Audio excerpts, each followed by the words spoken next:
the Lower Colorado River Authority, this is Wavelength. The creation of this new river authority will help electrify rural Texas. And so today, we gather here to dedicate this mighty structure, the Cannondale. But this has been a great organization for 60 years. It's going to be a great organization for a long time to come.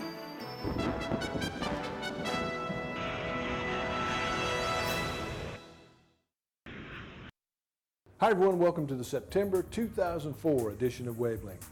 Well, I'm here on the newly redesigned employee intranet site inside LCRA. As you can see, this colorful site is loaded with new features like the bulletin board, where you can find anything from a new puppy to a carpool. You'll also have easy access to pay and benefits information, as well as up-to-the-minute news from around the company. Reza Shirazi served as project manager for the redesigned team. He says the project drew input and resources from every area of the company. I love the site. I mean, this was a super project. We had a lot of fun doing it. It's really been the best project that I've worked on. And I think we've turned out a pretty good site. We've gotten some great feedback. There's always room for improvement. I feel very passionate about this project, and I want to keep improving the site and making it a better place for employees to really improve their work. Since the launch of the new Inside LCRA on July 12th, the number of hits on the site have more than tripled. I really enjoy the design and the way everything is laid out.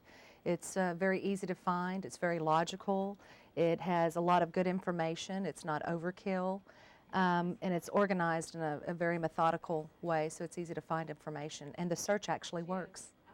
Headlines from the most recent news releases appear on the homepage along with regular columns from General Manager Joe Beal. A feature called Tailgate Tuesday will highlight important work-related information, while Wavelength Wednesday will feature video programs, including segments from the company video news magazine, Wavelength. Listen to what's on your mind. Video is really powerful, so it's a great way of getting Wavelength out there, and we've gotten some great feedback on it. I'm really excited about the fact that we're doing it. And it's just a feature that keeps people coming back, and that's really important for us. From a corporate communication standpoint, it's a canvas that we can work with every day to help tell LCRA's story. And previously, I don't think, had a good vehicle for doing that. And it allows us to tell in-depth stories about what's happening throughout the company, as well as just the latest breaking news. We also, though, have got to remember that this is just one more tool for us to use. It's important for us to remember that conversations are just as important, relationships are just as important. This is just another tool for consistency and another tool for us to put in our toolbox for ease of use. Additions and improvements are already planned for the site, including an online employee directory, an online library, online registration for training classes, and an improved company-wide calendar.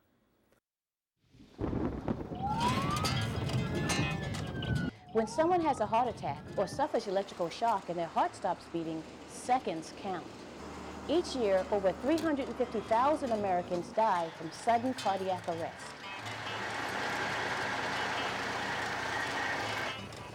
Medical experts say the best way to restore the heart to its normal rhythm is to administer an electrical shock using an automatic external defibrillator, or AED. Victims have the best chance of surviving sudden cardiac arrest if a shock is delivered within the first 4 minutes. Members of the LCRA Safety Leadership Team recently attended an AED training session. They say that using an AED really is as simple as 1, 2, 3. Okay, we have an unresponsive patient. We've determined that he's unresponsive, he's not breathing. Have somebody go call 911. Paul, would you go call 911? Okay. To place the AED on, just open up the package. Apply pads to patient's bare chest. Plug in pads connector next to flashing light. You take the pads out and you just look at the pads and they tell you exactly where they should go. Plug in connector. You want to make sure you have a good connection to it. Plug your connector in next to the flashing light. Analyzing heart rhythm. Do not touch the patient.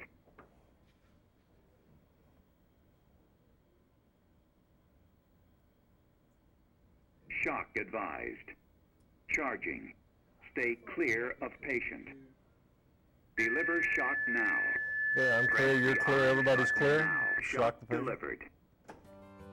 Remember, call 911, check for pulse and breathing and start CPR, then use the AED. LCRA had 27 AEDs already in place at various locations around the company. This new safety initiative has added 42 more of the life-saving devices at our power plants, dams, offices, and with a number of field crews. An AED is typically used when someone goes into sudden cardiac arrest or when someone receives a severe electrical shock or a drowning victim or something along that line. Any one of those we could experience at LCRA, and so we saw the need to beef up our AED program and make sure that our crews on the ground especially had AEDs if they're working in remote areas or they're a great distance from a hospital facility. Ken Robinson is a control room operator at the Fayette Power Project. He is also chief of the Round Top Volunteer Fire Department. As a first responder, Ken has used an AED in emergency situations on several occasions. At one of the antique shows, two ladies from Austin pulled up, and one of them had a major heart attack as they pulled up. We got our call, and we were able to be on the scene within a couple of minutes. We used the AED on this lady, and after the first shock, she got a pulse back. And after using a BVM for breathing, within 2 to 3 minutes she was breathing, and she was able to walk out of the hospital within a week. AEDs are much more available in public places today than ever before.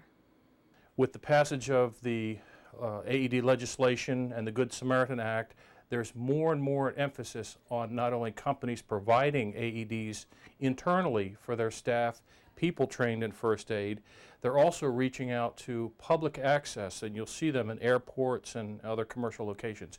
It's a great trend. It dramatically improves the health and safety of our employees, contractors, and visitors. Anyone signing up for first aid or CPR training at LCRA will also receive instructions on using the automatic external defibrillator.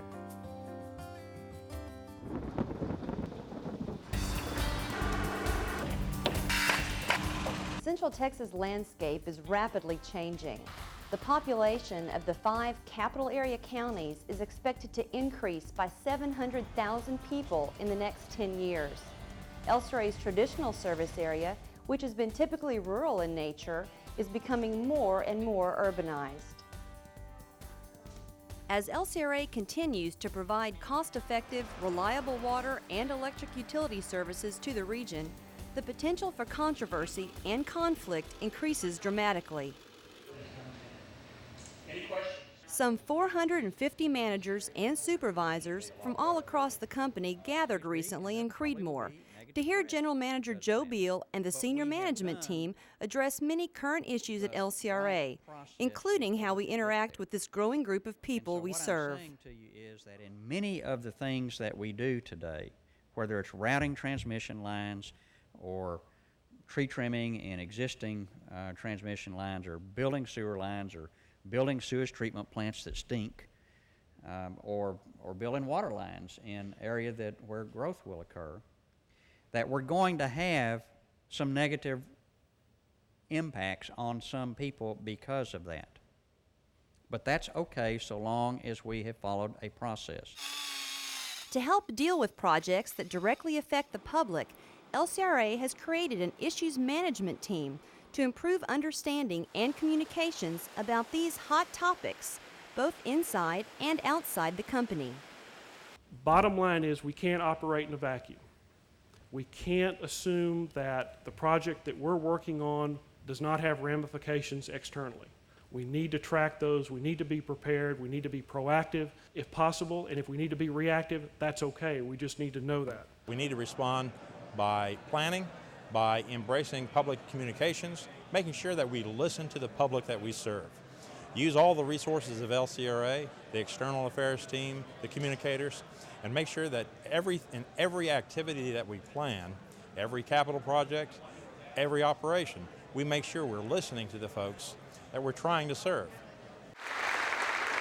These managers and supervisors meetings are held twice a year to take a look back at how we are doing and also to look forward to where we are headed as an organization. Group table exercises help break down any barriers between business units and improve teamwork and communication skills. I've learned a lot from the way other people talk about different items, different ways they handle conflicts in their workplace, in their teams, how to work with people, how to keep the family feeling of LCRA and treat people fair, but still be a good supervisor and get the work done that needs to be done. I think it's an excellent idea. Each time I come, we talk about issues straight from the general manager that we may not hear from the source out in the field. And I take a lot of notes. I take them back and I go through them at a staff meeting. The last time we talked a lot about Vision 2010. The theme of this meeting was a call to leadership. Joe Beal asked all those assembled to not only be effective managers, but to set a positive example by being the best leader you can be, not only at work, but in your communities, schools, and churches.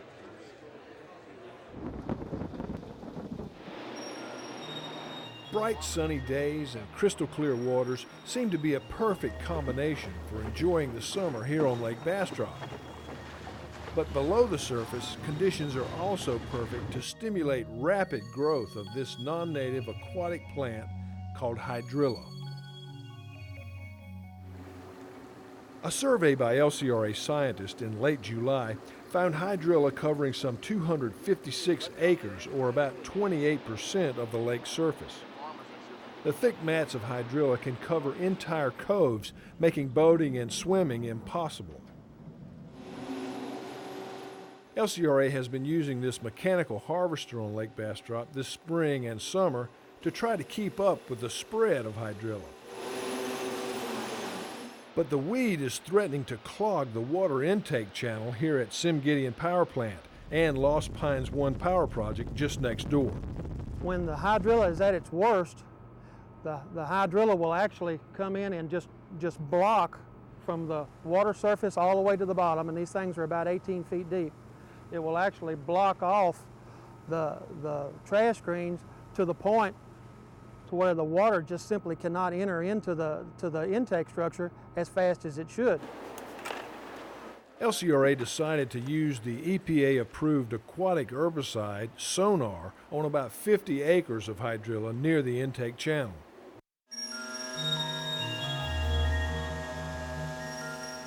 Sonar is a slow-acting herbicide that interrupts the process of photosynthesis in the plant.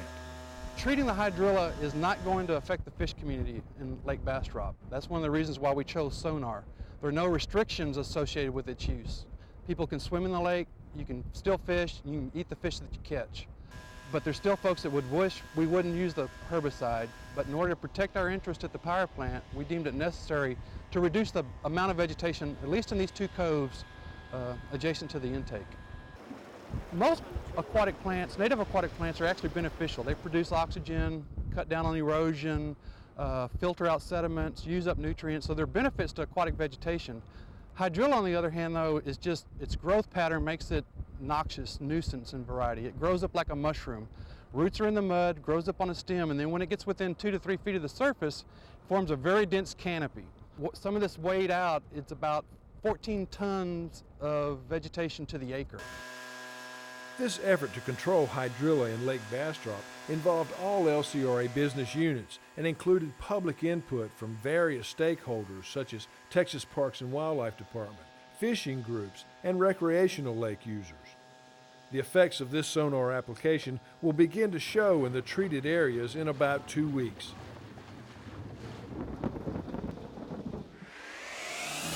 In the September edition of LCRA News, read about Finley, LCRA's special clean water spokesfish, as he celebrates his 3rd birthday.